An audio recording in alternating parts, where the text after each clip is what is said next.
All right, here's your weather headline for today. Isolated storms are possible tonight, but the higher severe potential does come in tomorrow into Wednesday. The good news is once we get through these severe storms, we will see a nice quiet into the week. Not to mention, you're going to see a nice little cool down, so stick around for that 7-day forecast. Tonight's temperatures warm, humid, some sprinkles in the mix. That's a possibility. Notice we'll dip down into the upper 60s, 67 for Big Spring, into the low 70s, 72 for Winters, 72 for San Angelo. How about tomorrow? We're going to have plenty of heat, humidity. That's going to be the fuel source for some of these storms as we start to see a short wave, a little disturbance move into the area. So look for upper 70s to low 80s, 79. That will be your high temperature for San Angelo. Sweetwater, you'll make it all the way up to 84 degrees. Have a look at future track. Lots of cloud cover out there for tomorrow. Some isolated storms are possible for the afternoon, but I really think the severe threat gets going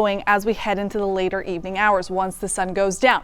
That's a snapshot at 8:30. These storms, although they don't look very plentiful, they could start to spin up some severe weather components. The severe threat for tomorrow is heightened notice. It's a level 2 on the 1 to 5 scale, and this includes pretty much all of us from San Angelo to Abilene up into Wichita Falls. How does the severe threat break down? Well, it is going to be a higher threat for an isolated tornado or two in the Wichita Falls area. For San Angelo, the threat diminishes down to a 2%. That doesn't mean we don't have a potential for tornadoes, but it just means if we do see one, it'll be more isolated. The bigger threat that's going to be widespread for tomorrow is going to be the potential for some sizable hail. Do you see this hatched area? That could mean some hail that's up to, or if not larger than 1 inch in diameter. And along with that, we could see some strong gusty wind, 58 miles an hour or greater. And again, this is a higher threat, about 15% for the entire area. Let me show you the future track wind gusts because we've already felt some of the stronger winds for today. We'll continue to feel that into this evening. So gusts are going to be right around 20 to 25 miles an hour for tonight.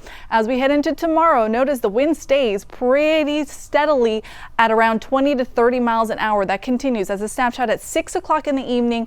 We'll feel some of those stronger wind gusts push up to 30 miles an hour sustained all the way into 10 o'clock. Within some of these thunderstorms, like I said, if they turn severe, we could see some gusts exceeding 58 miles an hour.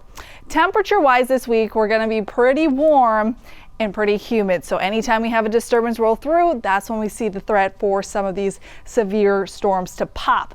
We're going to have the biggest potential for that Tuesday into Wednesday. That's a 40% chance. Notice behind that, we still hold on to a rain chance, but the potential drops down to 20%. Temperatures stay pretty warm though. By Friday, we'll be making a run at 90 degrees. Then a weekend front rolls in.